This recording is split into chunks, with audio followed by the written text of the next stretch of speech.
On February 14th at 2:04 a.m., my daughter Jasmine locked me outside her house in a Minneapolis blizzard. The temperature was -15 degrees Fahrenheit. I was wearing my nightgown and a coat. Through the window, she said, "Come back when you're ready to respect our family." Then she walked away. I'm Lillian Cooper. I'm 72 years old. I didn't cry. I didn't beg. I walked to my car, drove home through the worst storm of the winter, and made 4 phone calls that would freeze every dollar my daughter had been spending for the past 3 years. By 9 o'clock that morning, Jasmine would discover that the 72-year-old black woman she thought she'd broken was about to teach her the most expensive lesson of her life. If you're listening from somewhere far away, drop your city in the comments so I can see how far this has traveled. And please, stay with me until the end. Let me take you back so you understand who I really am. Not who Jasmine thought I was, who I actually built myself to be. My name is Lillian Marie Cooper, and I was born in 1952 in South Minneapolis to parents who cleaned office buildings at night so their children could have clean clothes during the day. My mother, Ruth Cooper, worked 3 jobs. My father, James Cooper, drove a delivery truck and did construction on weekends. We weren't poor, but we understood the value of every single dollar that came into our house. When I was 19 years old, I married Thomas Cooper. He was 21, worked at a manufacturing plant, and had dreams of starting his own business someday. We were happy. We were building something. And then, when I was 33 years old and our daughter Jasmine was 4, Thomas died in an industrial accident at his workplace. The insurance settlement was $15,000. That's what my husband's life was worth to the insurance company. $15,000 to raise a 4-year-old daughter and build a future with no partner, no second income, and no safety net. I made myself 2 promises the day they handed me that check. The first promise was to Thomas. I would never let Jasmine be poor. I would give her every opportunity I never had. The second promise was to myself. I would never be powerless again, never financially dependent, never at the mercy of someone else's decisions about my life. I kept both promises, but only one of them turned out to be a good idea. I enrolled in night classes at the University of Minnesota while working 2 jobs during the day. Jasmine stayed with my mother while I studied finance, accounting, and investment management. I slept 4 hours a night for 6 years. I graduated when I was 39 years old with a degree in financial services and a plan. My first clients were women from my church, Black women who'd been widowed like me, or divorced, or who'd finally saved enough money to think about retirement but didn't know where to start. I charged modest fees. I was honest. I studied harder than anyone else because I couldn't afford to make mistakes with other people's money. Word spread. By the time I was 42, I had 60 clients and had founded Cooper Wealth Management in a small office in downtown Minneapolis. By 50, I was managing investment portfolios for over 200 clients and had built a reputation as one of the most reliable financial advisors in the Twin Cities. By 60, I was managing over $400 million in client assets and had become one of the few Black women to build and lead a wealth management firm in the Midwest. But I didn't just manage other people's money. I practiced every principle I preached. In 1987, I made my first major investment that changed everything. A commercial building in downtown Minneapolis was being sold in foreclosure for $1.2 million. The building was struggling, the neighborhood was declining, and most investors were walking away. I saw something different. I saw the city planning documents that showed downtown revitalization projects scheduled for the next decade. I saw the new light rail plans. I saw what Minneapolis was going to become, not what it was. I partnered with 2 other investors and bought that building. We renovated it slowly, carefully, bringing in small businesses owned by people of color who couldn't get space in the premium buildings. We charged fair rents. We built community. By 1995, that building was worth $4.8 million, and my share of the profit was $1.6 million. I took that money and invested it in 3 things: rental properties in growing Minneapolis suburbs, early stakes in medical device companies that were building the Minneapolis-St. Paul Medical Technology Corridor, and a diversified stock portfolio focused on companies with strong fundamentals and consistent dividend payments. I reinvested every dividend. I lived modestly. I saved relentlessly. By my 50th birthday, my personal net worth was $3.8 million. By my 60th birthday, it was $12 million. By my 70th birthday, it was $22 million. I owned my penthouse apartment outright. The address was 1400 Riverside Drive, apartment 42A, in the Carlisle Tower overlooking the Mississippi River. The penthouse occupied the entire 42nd floor. 3,200 square feet of living space with floor-to-ceiling windows, 2 master suites, a gourmet kitchen, and a wine cellar that housed my collection of vintage bottles from Napa Valley and Bordeaux. I purchased the penthouse in 2010 for $1.8 million. By 2024, it was valued at $2.7 million. I also owned a lake house at 847 Gull Lake Drive in Brainerd, Minnesota. The property sat on 200 feet of private shoreline, 6 bedrooms, a guest cottage, a boathouse with a restored 1967 Chris Craft speedboat that I'd rebuilt myself during my early retirement years. I purchased the lake house in 2012 for $1.4 million. Current value, $2.1 million. My investment portfolio was diversified across multiple asset classes: blue-chip dividend stocks that paid quarterly income, municipal bonds from stable municipalities that provided tax-free interest, commercial real estate partnerships in growing Midwest markets, international equity funds, commodities portfolios that included gold, silver, and agricultural futures. Most importantly, I had built multiple streams of passive income that generated approximately $95,000 per month without me having to work. Dividend income, $32,000 per month. Rental income from properties, $38,000 per month. Bond interest payments, $17,000 per month. Business partnership profits, $8,000 per month. This wasn't money I earned through active work anymore. This was money that flowed into my accounts automatically, month after month, year after year, whether I was sleeping, traveling, or helping family members who had no idea how wealthy their benefactor actually was. I had created what every financial advisor dreams of: true financial independence. The ability to support any lifestyle I chose, fund any emergency that arose, and provide generational wealth for my family if I decided they deserved it. But perhaps my most valuable asset wasn't money. It was knowledge. 38 years of managing investments had taught me how money really works, how wealthy families protect and grow their assets, how to structure financial arrangements to maintain control, how to recognize when someone is trying to manipulate you for financial gain. I understood trusts, estate planning, tax optimization, and asset protection strategies that most people never learn. I knew how to create financial instruments that looked generous on the surface, but contained protections that would activate if recipients became ungrateful or abusive. What my daughter would eventually discover was that a woman who had built a $22 million fortune from $15,000 wasn't someone who could be easily manipulated, controlled, or intimidated, especially when it came to money. My daughter Jasmine was born in 1981. She was a beautiful baby who grew into a bright, charming child. But from the very beginning, she struggled with one thing: sustained effort. Jasmine was the kind of child who would start projects with tremendous enthusiasm and abandon them the moment the work became difficult or boring. In elementary school, she wanted to be a veterinarian, then a dancer, then an artist, then a scientist. Each dream lasted about 3 weeks. I funded every exploration because I believed that finding your passion requires experimentation, and because I wanted to give her opportunities I never had. In high school, Jasmine joined the debate team, quit after 2 months. Joined the theater program, quit after 1 production. Started a photography business, quit when she realized she'd have to edit photos, not just take them. Her room was filled with expensive equipment from abandoned hobbies: camera gear, musical instruments, art supplies, sports equipment. I paid for all of it because I could afford it, and because I wanted to see her excited about something, even if that excitement didn't last. When Jasmine enrolled at the University of Minnesota in 1999, it was primarily because I insisted. She started as a business major, switched to communications, tried psychology, experimented with art history, and finally graduated in 2005 with a general studies degree that represented more persistence than passion.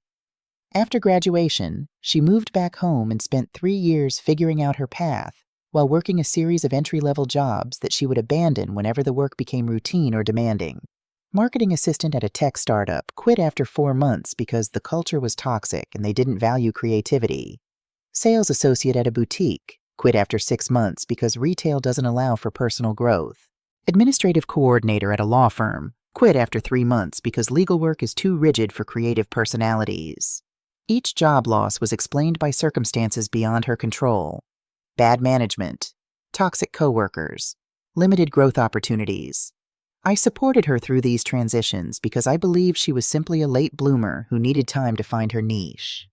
Looking back, I realized I was teaching her that quitting had no consequences, that there would always be a financial safety net, that I would always handle it. When Jasmine met Brandon Taylor in 2012, I was hopeful that marriage might provide the structure and motivation she seemed to need. Brandon was 29 years old, white, from a middle-class family in Duluth, Minnesota. His father was a high school principal. His mother was a part-time bookkeeper. He'd graduated from the University of Minnesota Duluth with a degree in photography and had been working as a freelance photographer for 4 years. When I say working, I mean he'd taken some wedding photos, done a few senior portraits, and sold exactly 3 prints to a coffee shop in Duluth. His annual income from photography, approximately $12,000. But Brandon was charming. He was handsome. He talked about his artistic vision and his plans to build a photography business that would eventually expand into videography and content creation. Jasmine was 31 when they met.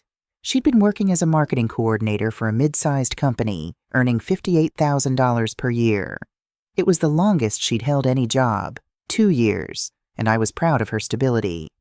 Brandon moved in with Jasmine 3 months after they met. 6 months later, he quit his coffee shop job to focus on building his photography business full-time. Translation: Jasmine was now supporting both of them on her $58,000 salary, while Brandon took photos that no one wanted to buy. They got engaged in 2013. I paid for their wedding in 2014. The wedding cost $42,000. The venue was the Guthrie Theater in Minneapolis, with views of the Mississippi River and downtown skyline. 150 guests. 7-course dinner prepared by the theater's executive chef. Open bar with premium liquors. Live jazz quartet. Floral arrangements that transformed the space into something worthy of a magazine spread. Jasmine's dress was custom designed by a local boutique that specialized in bridal couture. $8,500. Brandon wore a tailored tuxedo. $2,000. I paid for everything because I could afford it, because I wanted to welcome Brandon into our family with generosity, and because I hoped this marriage would be the stabilizing force Jasmine needed. 6 months after the wedding, they started looking for a house. I provided the down payment, $55,000. The house was a 4-bedroom colonial at 2847 Oakwood Lane in Edina, a suburb of Minneapolis with excellent schools and a family-friendly community. The purchase price was $375,000. Their mortgage payment was $2,800 per month. Jasmine was earning $58,000 per year. Brandon was earning approximately $12,000 per year from sporadic photography gigs. Their combined income was $70,000, which was sufficient to cover their mortgage and living expenses. Barely, but sufficient. For the first year of their marriage, this arrangement seemed to work. Jasmine managed their finances carefully. Brandon actually booked several weddings and portrait sessions. They were building something.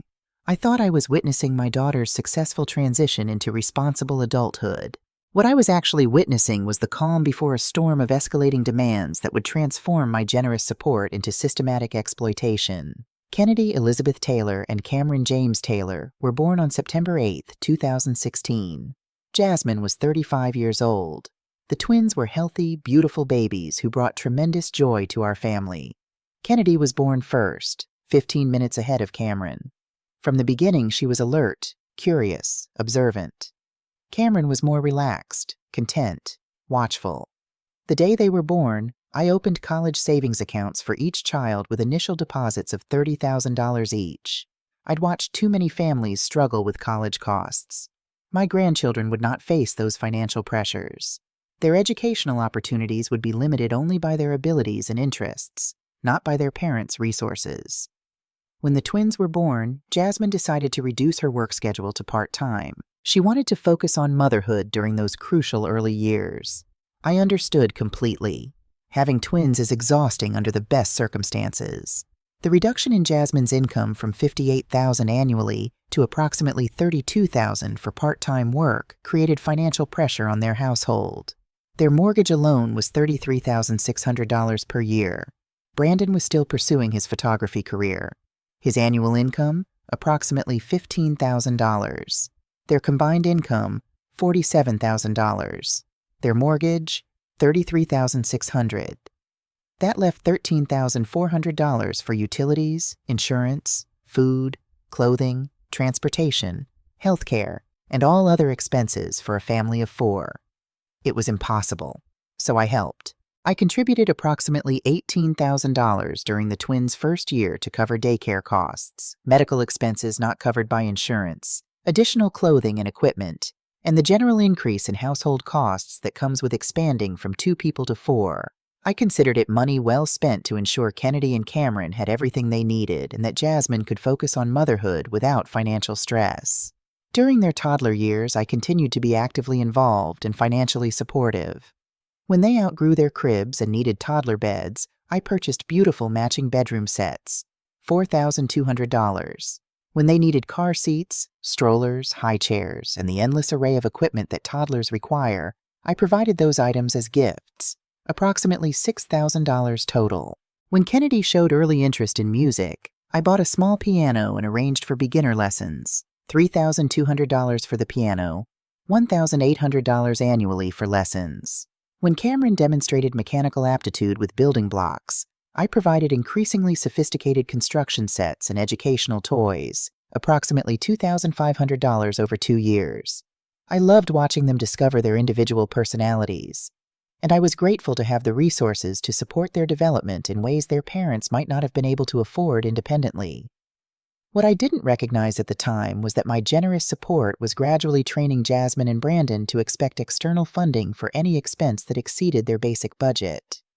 Instead of learning to prioritize, save, and make difficult choices about discretionary spending, they were learning that Dorothy will handle it was a viable financial strategy. By the time Kennedy and Cameron turned 3, I was contributing approximately $25,000 annually to support various aspects of their family life. Not just emergency expenses or special occasions, but regular ongoing costs that had somehow become my responsibility rather than expenses Jasmine and Brandon needed to plan and budget for themselves. But I was happy to provide this support because I loved my family, because I could easily afford these contributions, and because I believed I was investing in the twins' development and their parents' success. What I was actually doing was creating a dynamic where my financial support became an expectation rather than a gift, where Jasmine and Brandon began to make decisions based on what I could afford rather than what they could afford. The foundation was being laid for the exploitation that would escalate dramatically over the following years. But at that time, standing in their living room watching Kennedy dance to music and Cameron build towers with blocks, it felt like I was simply being a loving grandmother who was blessed with the resources to make her family's life easier. I had no idea that within 5 years, that same daughter would lock me outside in sub-zero temperatures because I refused to give her complete control over my bank accounts. When Kennedy and Cameron turned 5 years old in 2021, it was time to consider kindergarten options. The neighborhood public school was perfectly adequate. Greenwood Elementary had experienced teachers, solid academic programs, a diverse student body, and excellent facilities. The school was rated 8 out of 10 by the state education department and would have provided Kennedy and Cameron with a strong educational foundation at no cost to the family. But Jasmine had been researching private schools. One Sunday afternoon in March 2021, Jasmine invited me to their house for what she called a family planning discussion. Brandon was there. The twins were playing upstairs.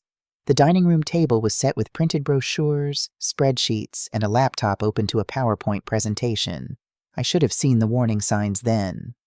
"Dorothy," Jasmine began using that tone she'd developed over the years, the one that was half daughter, half professional negotiator. "Brandon and I have been thinking about Kennedy and Cameron's education." She clicked to the first slide of her presentation. It showed a photo of Northwood Academy, a private school in Minneapolis. "The public school in our district is 73% white," Jasmine continued. "I want Kennedy and Cameron in an environment that celebrates Black excellence, a place where they'll see themselves reflected in the curriculum, in the teachers, in the values." I understood her concern. I'd grown up in predominantly white schools. I knew the subtle and not-so-subtle ways that black children could be made to feel less than. Northwood Academy has a 48% students of color population, Brandon added, reading from the brochure. 22% black students specifically. Small class sizes, 15 students per classroom with 2 teachers. Jasmine clicked to the next slide. This one showed the school's academic achievements, extracurricular programs, and college acceptance rates. The school has a 97% college acceptance rate, Jasmine said. And look at these programs. STEM enrichment, arts integration, social-emotional learning. This is exactly what Kennedy and Cameron need. Then she clicked to the slide I'd been waiting for. Annual tuition, $11,000 per student. For 2 children, that was $22,000 per year, not including uniforms, supplies, field trips, or the various fees that private schools always add. We know it's a significant expense, Brandon said carefully. But we thought maybe this could be an early Christmas and birthday gift for the twins. Instead of buying them toys they'll outgrow, we could invest in education that will benefit them for their entire lives. The request was framed as my idea rather than their demand, as a substitution for other gifts rather than an additional expense.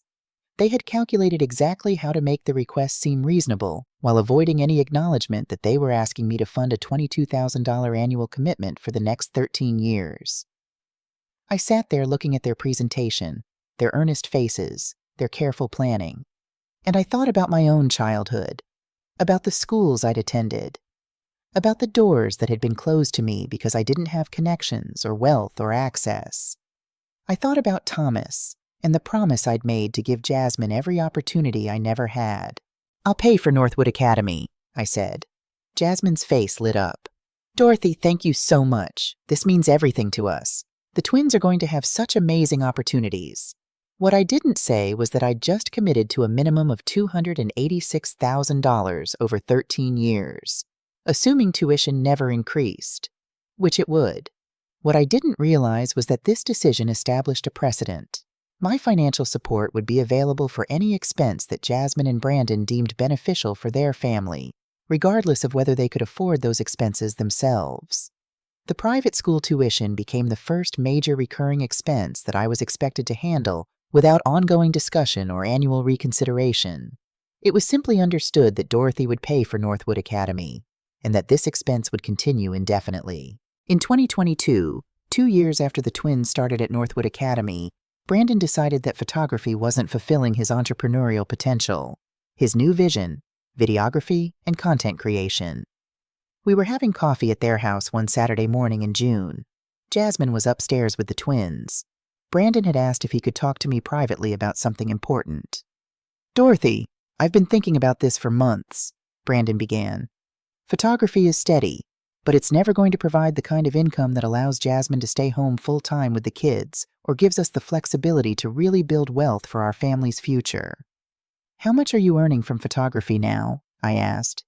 "About $18,000 annually," he admitted, "but that's because the photography market is oversaturated. Videography is where the growth is. Corporate videos, wedding films, commercial content. The income potential is really unlimited for someone willing to work hard and build relationships." I'd heard Brandon talk about unlimited income potential before. It never materialized. "I've been researching programs," he continued. "There's a professional videography certification through the Minnesota School of Media Arts. 12 weeks, intensive training. Then I'd need to invest in professional equipment. Cameras, lighting, editing software, sound equipment." "How much total?" I asked. Brandon pulled out a printed budget sheet. He'd done his homework. Videography certification program, $8,500. Professional camera equipment, $12,000. Lighting and audio equipment, $6,800. Editing software and computer, $4,200. Marketing and website development, $3,500. Total $35,000 plus living expenses during the transition period, Brandon added quickly. "It'll take about 6 months to build up a client base. During that time, I won't be taking photography gigs because I need to focus completely on launching the videography business." Translation: they needed money to replace Brandon's $18,000 annual income for 6 months while he pursued another dream that might or might not generate revenue. 6 months of living expenses, approximately $9,000 to cover Brandon's share of household costs. Total request, $44,000. Brandon, that's a significant investment, I said carefully. I know, he said.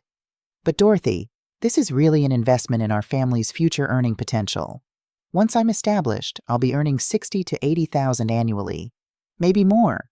This will actually reduce the support you're providing because we'll be more financially independent. The promise of future independence, the assurance that this investment would pay off.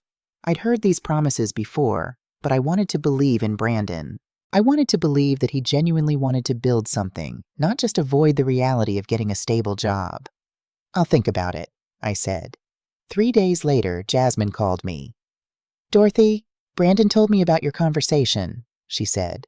I know $44,000 is a lot, but I really believe this is the path forward for our family. Brandon has so much talent and potential. He just needs the right opportunity and the right tools. 1 week later, I transferred $44,000 to their account. 18 months later, in December 2023, Brandon's videography business had generated approximately $23,000 in total revenue. He'd completed the certification program. He'd purchased all the equipment. He'd built a website. He'd marketed himself to local businesses and wedding planners. He'd booked 9 corporate videos, 6 wedding films, and 4 commercial projects. His average annual income from videography, approximately $15,000, less than he'd been making from photography. But instead of acknowledging that the career transition had been financially unsuccessful, Jasmine and Brandon reframed his modest earnings as building toward future success, and continued to rely on my financial support to bridge the gap between their expenses and their actual income. The career change had actually increased their dependence on my funding rather than reducing it. But it had been presented and accepted as a temporary investment in their family's financial independence. As my financial contributions became more substantial and more regular, Jasmine and Brandon's lifestyle began to inflate beyond what their actual income could support. This happened gradually. It was always justified by the twins' needs, Brandon's business requirements, or Jasmine's household management responsibilities. The twins' extracurricular activities multiplied far beyond what most families consider normal or necessary. Kennedy's interests: piano lessons twice weekly, $280 per month, voice coaching weekly, $320 per month, dance classes 3 times weekly, $450 per month, art instruction, $180 per month, Kennedy's monthly activities, $1,230, Cameron's interests: robotics classes, $380 per month, computer programming camp during summer, $2,400 for 6 weeks, advanced mathematics tutoring, $300 per month, science competition team fees and travel, $200 per month average. Cameron's monthly activities, $880. Combined monthly extracurricular expenses, $2,110. Combined annual extracurricular expenses, $25,320. Each activity was presented as educational enrichment that would benefit the twins' development. Jasmine had articles printed out about the importance of early childhood enrichment, the correlation between extracurricular activities and college success, the need to discover children's talents early. We want Kennedy and Cameron to have the opportunity to discover their passions, Jasmine would explain. So many successful adults trace their achievements back to childhood activities that sparked their interests.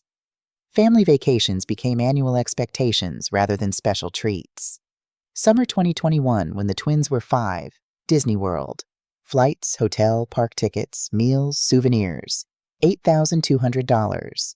Summer 2022, when the twins were 6, Caribbean cruise. 7 days, balcony cabin, excursions, photos, specialty dining, $9,800. Winter 2023, when the twins were 7, Colorado ski trip. Flights, condo rental, lift tickets, equipment rental, lessons, meals, $12,400. Each vacation was justified as family bonding time and creating memories that will last a lifetime. But they were also documented extensively on Jasmine's Instagram account, at the Taylor Family Adventures, with carefully curated photographs and aspirational content that suggested they were living a lifestyle far beyond their actual means. Jasmine had also started a family blog that chronicled their vacations, activities, and daily life. The blog generated no income but required ongoing investment in photography equipment, editing software, and promotional activities that were presented as building our family brand and documenting the twins' childhood. Equipment and software for the blog, approximately $3,800 invested over 2 years. Most concerning was the way these lifestyle choices were presented to me. Vacation bookings, activity registrations, and equipment purchases would appear as accomplished facts requiring my immediate payment rather than as proposals for my consideration and approval. "Dorothy, I've registered Kennedy for the Elite Dance Intensive this summer," Jasmine announced one afternoon in April 2023. "The program fee is $2,800, and she'll need new performance outfits and shoes, about $400 total. The dance director says she has real potential, and this program could open doors for her.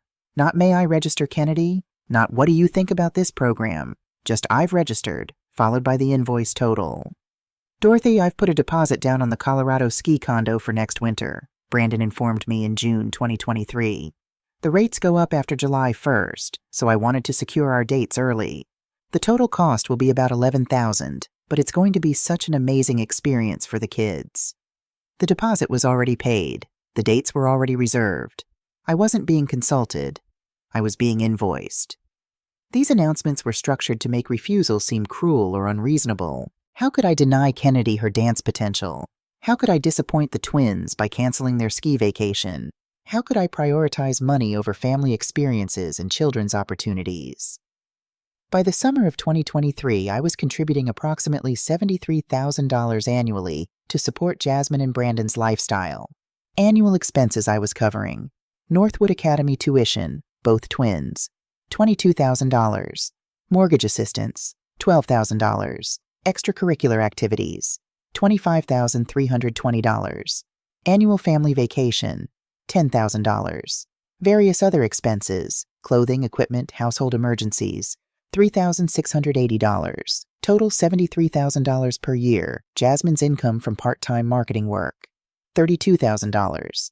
Brandon's income from videography, $15,000. Their combined income, $47,000. Their actual lifestyle cost, $120,000, plus I was funding $73,000 of their annual expenses. They were living an upper-middle-class lifestyle on a firmly middle-class income, completely dependent on my contributions to sustain their chosen standard of living. The most troubling aspect wasn't the amount of money I was contributing. I could easily afford these expenses. The troubling aspect was the complete transformation in how these contributions were requested, received, and acknowledged. What had begun 3 years earlier as grateful requests for assistance. "Dorothy, would it be possible for you to help with the twins' school tuition? We would be so grateful," had evolved into matter-of-fact announcements about expenses that I was expected to handle without question or complaint. "The invoice is in your email. Payment is due Friday." Jasmine and Brandon had stopped asking for help and started informing me about costs that required my attention. They had stopped expressing gratitude and started expressing expectations. They had stopped treating my contributions as generous gifts and started treating them as natural family resources that I was obligated to provide. Most significantly, they had stopped making any effort to live within their means or to develop financial independence. Instead of viewing my support as temporary assistance that would help them build toward self-sufficiency, they had restructured their entire lifestyle around the assumption that Dorothy's funding would be available indefinitely for any expense they deemed worthwhile. I started noticing other changes. When I visited their house, Kennedy and Cameron would run up to me and immediately start talking about things they wanted or needed. Not, "Hi, Grandma, I missed you," but "Grandma Dorothy, I need new dance shoes," or "Grandma Dorothy, can I get the new iPad for school?" They'd learned to see me as a source of funding rather than as their grandmother. When I tried to have conversations with Jasmine about their budget, or suggested they might want to reduce some expenses, she would respond with hurt feelings and accusations. "Dorothy, are you saying we're spending too much on the twins' education? I thought you wanted them to have opportunities." "Dorothy, we can cancel the vacation if money is too tight for you. I just thought creating family memories was important." The conversations were structured to make me feel guilty for even raising questions about their spending.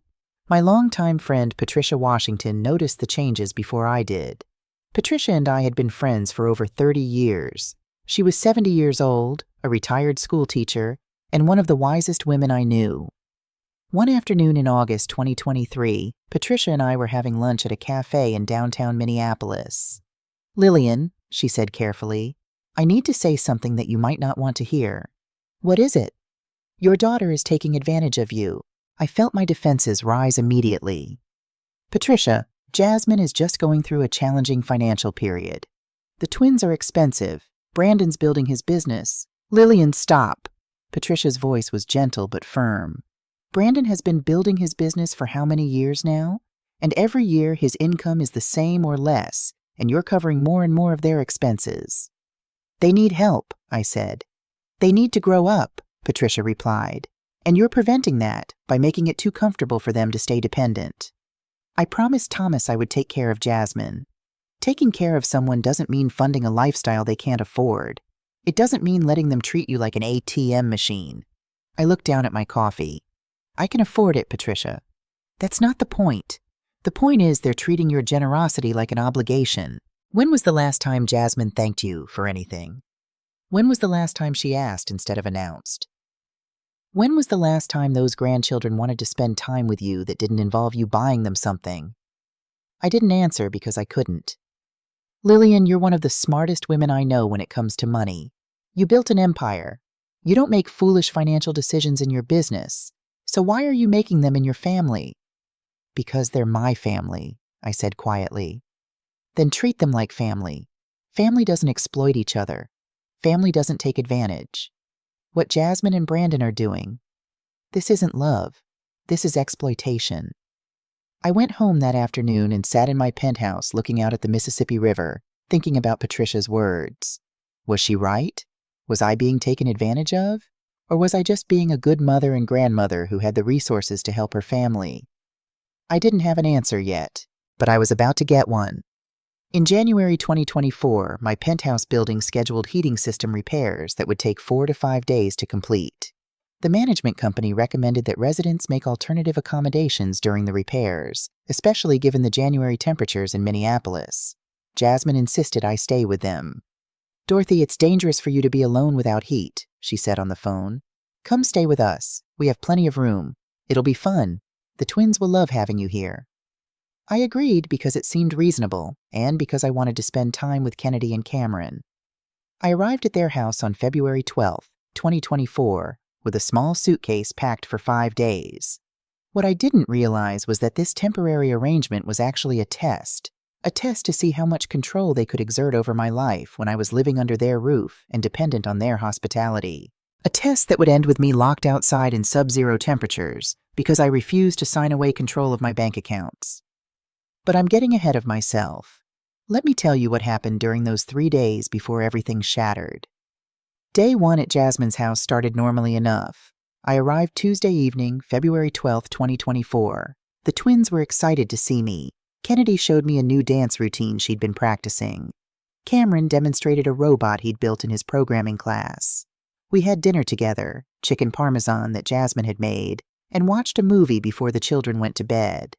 It felt like family. But on Wednesday morning, I started noticing things.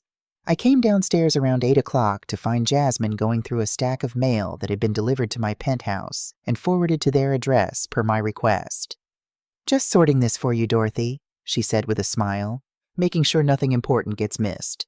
But she wasn't just sorting.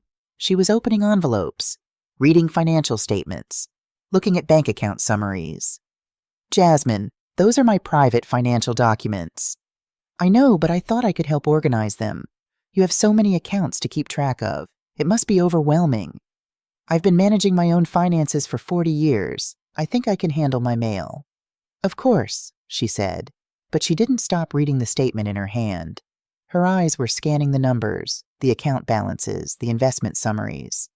Later that morning, Brandon asked if he could help me update some passwords on my laptop because security is so important these days. "My passwords are fine, Brandon. I just thought, with all the news about identity theft and hacking, maybe I could help you set up two-factor authentication, make sure everything's secure." What he really wanted was access to my online banking. "I appreciate the offer, but I'm comfortable with my current security measures." Brandon smiled, but I saw something flicker in his eyes. Frustration? Annoyance? That afternoon, while I was reading in the living room, Kennedy and Cameron sat down next to me with their iPads. "Grandma Dorothy," Kennedy said, "Mom says you're really rich. Is that true?" "Kennedy, that's not an appropriate question. But Mom showed us something online that said you have a company, and she said you have lots of money in banks." Cameron added, "She said family shares everything. So if you have money, doesn't that mean it's our money too?" I looked across the room at Jasmine, who was in the kitchen pretending not to listen. "Cameron, my money is my money, just like your allowance is your allowance. We don't automatically share everything just because we're related." "But you're old," Kennedy said with the blunt honesty of an 8-year-old. "When you die, we get your money, right? That's what Mom said." My blood went cold. "Kennedy, Cameron, why don't you go play upstairs?" I said quietly. After they left, I confronted Jasmine. "Did you tell those children they're going to inherit my money?" "Dorothy, I was just explaining how estates and inheritance work. They were asking questions about family finances." "They're 8 years old. They don't need to know about inheritance. And you certainly shouldn't be discussing my estate with them like it's already distributed." I was just, "Dorothy, why are you being so sensitive about this?" "Because you're teaching my grandchildren to see me as a bank account instead of as their grandmother." Jasmine's face hardened. "That's not fair. We're teaching them about financial literacy and family responsibility." "No, you're teaching them entitlement." The conversation ended there, but the tension remained. That night, Wednesday, February 14th, I couldn't sleep. The guest room was comfortable, but I kept thinking about the way Jasmine had been looking at my financial statements, the way Brandon had tried to access my laptop, the way Kennedy and Cameron had been coached to ask about inheritance. Around 10 o'clock, I heard voices downstairs. Jasmine and Brandon were still awake, talking in the kitchen. I got out of bed and moved to the top of the stairs where I could hear them clearly. "She's being completely unreasonable about the estate planning," Jasmine was saying. "We've given her multiple opportunities to do the right thing for this family, and she keeps refusing." "Maybe we need to be more direct about expectations," Brandon replied, "or more direct about consequences. She wants to see Kennedy and Cameron? She can show she values this family by setting up proper financial structures." "What if she cuts us off completely?" Jasmine laughed, a cold sound I'd never heard from her before. "With what we know about her accounts, we'll contest any changes as diminished capacity. I've been documenting everything. The forgetfulness, the confusion, the way she gets tired easily. Jasmine, the doctor said she's perfectly healthy. We'll find doctors who say different. Black women her age, stress, loneliness, early cognitive decline. It's an easy case to make." My hand gripped the stair railing. They were planning to have me declared mentally incompetent so they could take control of my assets. "And honestly," Jasmine continued, "she was never really there when I was growing up. Always working, always building her precious company. Who sacrificed their childhood so she could be CEO? I did. That money? I earned it by being the perfect daughter while she collected accolades." "Jasmine." "No, Brandon. I'm done pretending. She wants credit for writing checks? That's not parenting. That's guilt. And now she acts like we're being greedy for wanting what we deserve. Kennedy and Cameron deserve better than what I had, and I'm going to make sure they get it." I'd heard enough. I walked downstairs and into the kitchen. "I heard everything," I said quietly. Jasmine and Brandon froze. "Dorothy, you misunderstood," Jasmine started. "I heard you discussing how to have me declared incompetent so you could take control of my money. I heard you planning to find doctors who would diagnose me with dementia. I heard you say you earned my money by being my daughter." The silence in the kitchen was absolute. "And you," I looked at Brandon. "You were going along with all of it." "Mrs. Cooper, we were just discussing contingency planning." "Stop," I held up my hand. "I heard exactly what you said. You think I'm selfish for not giving you unlimited access to my accounts. You think I should be in assisted living so I'm easier to manage. You think professional care would help me develop more appropriate perspectives about family financial support." Jasmine's face flushed. "Dorothy, if you're going to eavesdrop on private conversations about stealing my money and declaring me mentally incompetent?" "We're not trying to steal anything." Jasmine's voice rose. "We're trying to think about what's best for everyone involved. Sometimes that requires difficult conversations about realistic planning." "Realistic planning?" Is that what you call scheming to institutionalize me so you can gain control over my assets? Brandon tried to intervene. Mrs. Cooper, we're not scheming. Yes, you are, and I'm done. The pretense cracked. Jasmine's face changed. The caring daughter mask fell away, revealing something cold and calculating underneath. You know what, Dorothy? Maybe it's time for some honesty, she said, her voice shaking with barely controlled anger. We have been thinking about everyone's needs, including yours. And your needs include having family who care about you and are willing to manage responsibilities that you're becoming less capable of handling yourself. Less capable? Yes, less capable. You're 72 years old. You live alone in a huge penthouse. You're isolated from appropriate social activities. You're making financial decisions based on outdated ideas about money management and family obligations. My financial decisions built a $22 million fortune. And what good is that fortune if you're hoarding it instead of using it to benefit the people you claim to love? I stared at my daughter. I've given you over $200,000 in the past 3 years, Jasmine. How is that hoarding? $200,000? She laughed bitterly. Dorothy, you earn $95,000 a month in passive income. You could give us that much every single month and still have more money than you could spend in 3 lifetimes. But instead you act like every request is some kind of burden. Because every request has become a demand. Because you've stopped asking and started expecting. Because you've built a lifestyle you can't afford and made it my responsibility to fund. Brandon stood up. Mrs. Cooper, maybe we should all take a breath and— No, Jasmine cut him off. She needs to hear this. Dorothy, we're proposing that you start acting like a responsible family member instead of a selfish old woman who cares more about controlling money than caring for people. The words hung in the air like a slap. And if I don't? I asked quietly. Jasmine's response was swift and brutal. Then maybe you should consider whether this family arrangement is working for anyone. Maybe you'd be happier living somewhere else where you can control your money and your decisions without having to consider how they affect other people. Are you telling me to leave? I'm telling you to decide whether you want to be part of this family or apart from this family. Because right now, your attitude is making it very difficult for everyone else. I looked at my daughter, this woman I'd raised alone, worked 3 jobs to support, put through college, launched into adulthood, and I didn't recognize her. You're right, Jasmine, I said with a calm that surprised even me. This arrangement isn't working, and I am going to decide whether I want to be part of this family dynamic or apart from it. I walked to the front door and put on my coat. Where are you going? Brandon asked, suddenly alarmed. I'm going outside to think about your ultimatum. I need some fresh air to consider my decision. Dorothy, it's 15 below zero, Jasmine protested. You can't go outside in this weather. Actually, I can. It's my decision to make. I opened the front door. The cold hit me like a physical force. Snow was falling. The temperature display on their porch thermometer read negative 15 degrees Fahrenheit. Dorothy, come back inside, Brandon called. We can discuss this reasonably. No, I called back. Jasmine just told me to decide whether I want to be part of this family or apart from it. I'm going to think about that decision. I stepped onto the porch in my nightgown and coat, looking out at the snow-covered street. Behind me, I could hear Jasmine and Brandon arguing in hushed voices. After about 2 minutes, I was genuinely cold. The wind was cutting through my coat. My fingers were starting to go numb.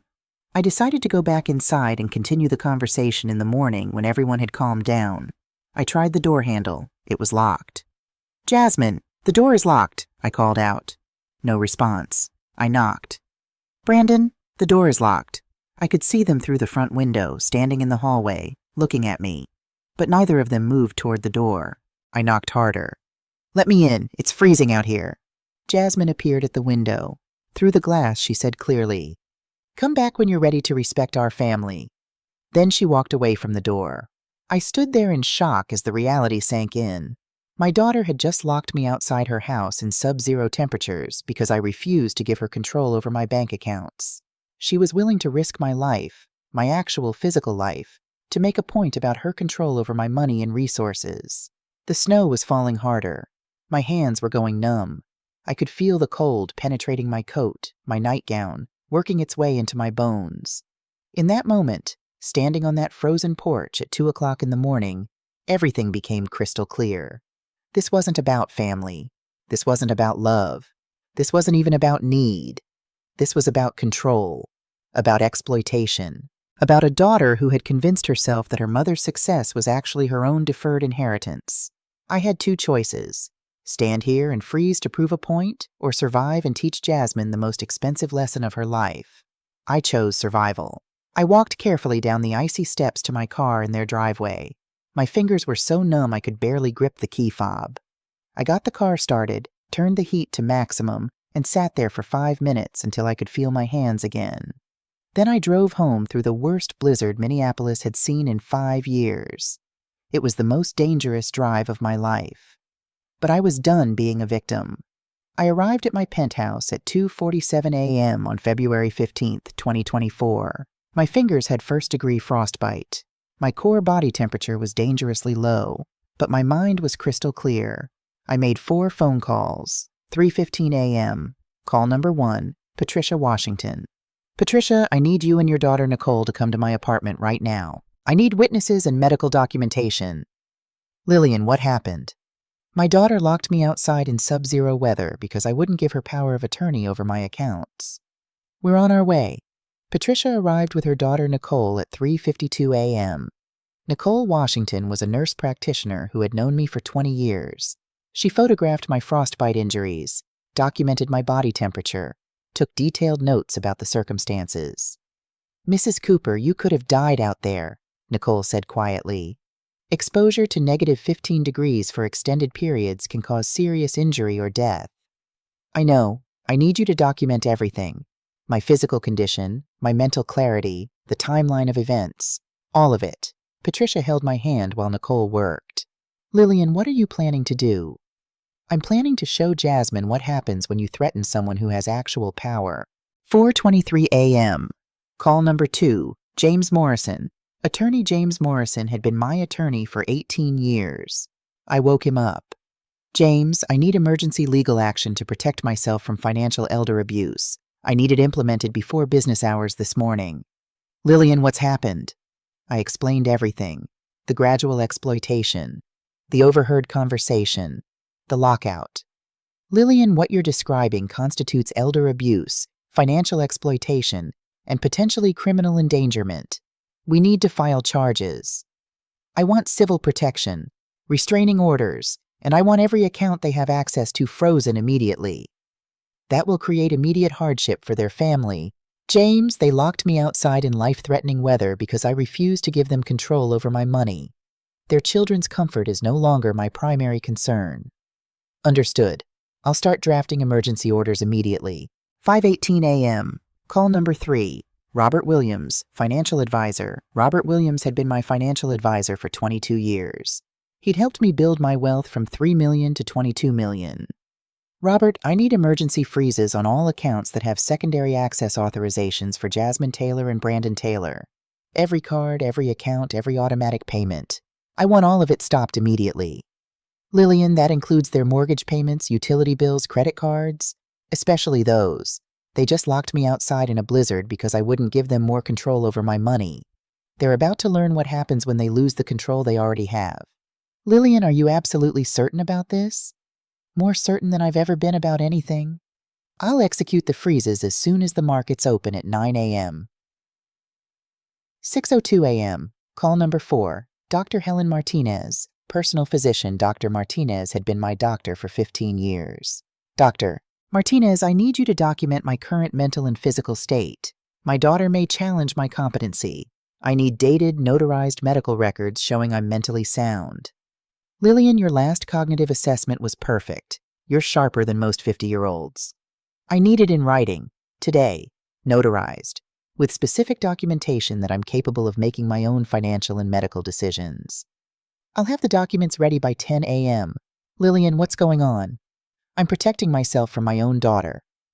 At 9 a.m. on February 15th, 2024, my plan executed with precision. Robert Williams, financial freezes, Cooper Family Trust account, frozen joint checking account, Lillian Cooper plus Jasmine Taylor, frozen credit cards with Jasmine as authorized user, 3 cards, canceled credit cards with Brandon as authorized user, 2 cards, canceled automatic payments for their mortgage, Stopped automatic payments for Northwood Academy tuition. Stopped automatic payments for utilities, insurance, car payments. Stopped access to investment accounts. Revoked total accounts. Frozen 11. Total monthly automatic payments stopped. $6,247. James Morrison, legal actions. Emergency restraining order against Jasmine Taylor and Brandon Taylor. Filed no contact order. Issued 500-foot minimum distance. Financial access revocation. Executed. All previous authorizations terminated. Elder abuse documentation. Filed with Hennepin County Adult Protection Services. Police report. Filed regarding endangerment incident at 9:47 a.m. Jasmine tried to buy coffee at Starbucks with Kennedy before school. Card declined. She tried a second card. Declined. She tried a third card. Declined. By 10:30 a.m., she'd tried to access their checking account online. Screen message. Access denied. Please contact account holder. She called the bank. Ma'am, Mrs. Cooper has revoked your access to this account effective this morning. That's my mother. There's been a mistake. No mistake, ma'am. We received legal documentation at 9:03 this morning. By 11 a.m., my phone had 17 missed calls from Jasmine and Brandon. I didn't answer any of them. Instead, at 11:15 a.m., I sent one text message to Jasmine. You threatened my access to my grandchildren if I didn't submit to financial control. I've removed your access to my finances. We're even. Your next steps are yours to figure out. LC. Read receipt. 11:17 a.m. 3 dots appeared, then disappeared, then nothing. Week 1. Tuesday. Mortgage payment bounces. $2,800 plus $150 late fee. Thursday. Northwood Academy calls about failed tuition payment. Kennedy and Cameron sent home with letter. Due immediately. $1,833. Saturday. Car payment bounces. $680. Repossession warning. 15 days. Sunday. Utility company notice. Payment returned. Service disconnection in 48 hours. Week 2. The twins were withdrawn from Northwood Academy. Jasmine enrolled them in Greenwood Elementary, the public school she'd rejected 3 years earlier. Brandon applied for an IT position at Minneapolis Public Schools. Starting salary, $58,000. Jasmine applied to return to full-time marketing work. Salary, $71,000. Their voicemails to me evolved. Message 1, Day 2. Mom, there's been some confusion with the accounts. Message 7, Day 5. Mom, this isn't funny. We have bills due. Message 15, Day 9. Fine. You want to play games? 2 can play. Message 23, Day 14. Mom, please. We're losing everything. I didn't respond to any of them. Week 3. Court-mandated mediation was scheduled for March 7, 2024, to address the restraining orders and elder abuse allegations. March 7, 2024. Family Court, Hennepin County. Mediation Room 4B. Present. Lillian Cooper with attorney James Morrison. Jasmine Taylor and Brandon Taylor. No attorney. Couldn't afford one. Court mediator. Judge Patricia Okonkwo. Judge Okonkwo reviewed the case file. Ms. Taylor, there's a police report documenting that you locked your 72-year-old mother outside your home in negative 15-degree weather. Is this accurate? Your Honor, that's not... There was context. Is it accurate? Jasmine hesitated. Yes, but, Mrs. Cooper, what was the context? Your Honor, I refuse to give my daughter power of attorney over my financial accounts. She gave me an ultimatum. Agree to her financial demands or leave her house. When I stepped outside to think, she locked the door behind me. He said, Taylor, you locked your elderly mother outside in sub-zero temperatures? She could have come back inside any time. The door was locked, James interjected. She had a car. She could have left through a blizzard, I added quietly, with frostbite forming on my hands. Judge Okonkwo looked at Jasmine with something close to disgust. Ms. Taylor, what's your current financial situation? We're struggling because my mother cut off all support without warning. Was this support court-ordered? No, but it was understood. Family obligation. Legal obligation? Silence. Mrs. Cooper, what was the nature of your financial support? Voluntary gifts, Your Honor. Approximately $73,000 annually for 3 years. Total, $219,000. And Ms. Taylor, you structured your life around this voluntary support? Brandon spoke up. Your Honor, we were told it was long-term family planning. By whom? Brandon looked at Jasmine. Neither answered. Ms. Taylor, why did you need power of attorney over your mother's accounts? For her protection, in case she developed cognitive issues. Your Honor, James produced documents. Dr. Helen Martinez's cognitive assessment from February 15th shows Mrs. Cooper scoring in the 98th percentile for her age group. She's mentally sharp and fully capable. Then why the urgency about power of attorney? Jasmine's face flushed. Because she has $22 million and we're losing our house. What kind of mother? She stopped, but it was too late. What kind of mother, I said quietly, watches her daughter lock her outside in a blizzard and thinks, that person deserves more money? Judge Okonkwo made her ruling. The restraining orders will remain in place for 6 months. Mrs. Cooper is under no legal obligation to provide financial support. Ms. Taylor and Mr. Taylor, you're both ordered to attend financial counseling. This mediation is concluded. Outside the courthouse, Jasmine tried one last time. Mom, please, we're going to lose everything. No, Jasmine, you're going to learn what everything actually costs. 6 months later, Brandon Ott's IT specialist at Minneapolis Public Schools, $58,000 annually. Jasmine, marketing manager, promoted, $71,000 annually. Combined income, $129,000. Mortgage, refinance to lower payment, $2,200 per month. The twins, thriving at Greenwood Elementary. Kennedy, leading role in school theater program. Cameron, captain of the robotics team. 1 year later, Patricia Washington's house. Neutral territory, first supervised meeting since the lockout. Kennedy ran to me first. Grandma Lillian? Hi, baby. I'm sorry we were mean. Mom explained what happened. Cameron added, we didn't understand. We thought money just appeared. And now? I asked gently. Now I work at the community center, Cameron said proudly. $12 an hour. I'm saving for a laptop. I've got $480 so far. Kennedy showed me her phone. And I babysit 3 families. I bought my own dance shoes last month. They cost $97 and I earned every penny. The pride in their voices made my heart ache in the best way. How does it feel? I asked. Hard, Kennedy admitted. But good. Like we earned it, Cameron added. Jasmine entered the room, hanging back near the doorway. Dorothy. Jasmine. Long silence. I'm working on understanding what I did. In therapy. Twice a week. That's good. I'm not asking for forgiveness or money. I just want the twins to know their grandmother. On what terms? Yours. We talked for 2 hours. Real conversation. No requests, no manipulation. Just 2 people trying to rebuild what had been broken.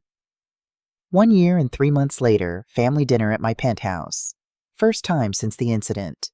Jasmine and Brandon brought groceries. They cooked. The twins set the table.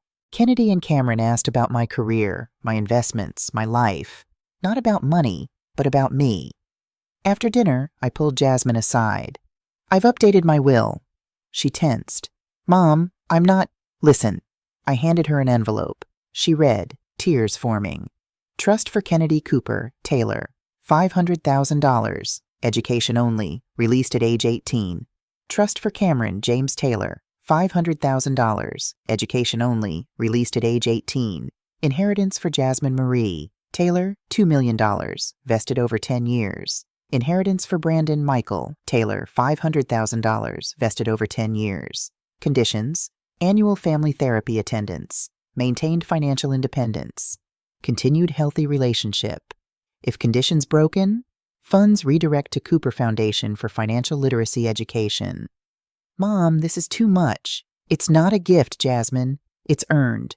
Every year you maintain independence and respect. You vest another $200,000. You have to want the relationship more than the money. Can you do that? She was crying. I'm going to try. Every day, I'm going to try. We hugged, the first genuine embrace in 18 months. I'm sitting on my penthouse terrace overlooking the Mississippi River. It's February 2026, exactly 2 years since that frozen night. People ask if I regret being hard on Jasmine, cutting her off, letting her struggle. I don't, because the daughter I have now, she's stronger than the one I enabled. The mother she's become is better than the one I was modeling for her. Kennedy and Cameron are learning what I should have taught Jasmine years ago. Money is earned, respect is required, and love, real love, doesn't come with a price tag. This morning I met with a young black woman entrepreneur named Shanice Williams. She's 28, starting a financial services company, and has exactly $15,000 in startup capital. The same amount I started with 40 years ago. I'm mentoring her, not giving her money, mentoring her, teaching her what I learned, how to build something that can't be taken away. Because the best inheritance isn't money, it's knowing how to build your own. Jasmine and Brandon have been financially independent for 18 months. Last month, they made their first completely independent decision. They bought a sensible used car, in cash, that they'd saved for themselves. Jasmine called me crying, not because she was sad, but because she was proud. I did this myself, Dorothy. We did this ourselves. I know, baby. I'm proud of you, too.